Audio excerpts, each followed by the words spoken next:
ஆஹா! எங்க அம்மா வைக்கிற மீன் குழம்பு இருக்கே! வீடே மணக்கும். எப்படி பண்றதுன்னு பார்த்துடலாமா? கடாயில எண்ணெய் ஊத்தி, சின்ன வெங்காயம், தக்காளி, பூண்டு, கருவேப்பிலை, பச்சை மிளகாய் இது எல்லாத்தையும் போட்டு லைட்டா வதக்கி எடுத்துருங்க. லைட்டா வதக்குனோனே கொஞ்சமா தேங்காய் எடுத்து, தேங்காய் அந்த மாரி லைட்டா அரைச்சி எடுத்துக்கோங்க தண்ணி ஊத்தி.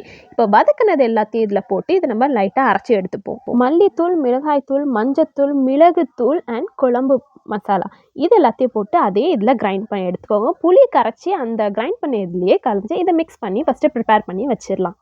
அதே கடாயில திரும்ப கொஞ்சம் எண்ணெய் ஊத்தி, வெந்தயம் போட்டு, வெங்காயம், பச்சை மிளகாய் 2மே சின்ன சின்னதா கட் பண்ணி போட்டுட்டு, லைட்டா அத வதங்குனோனே கருவேப்பில போட்டுக்கோங்க.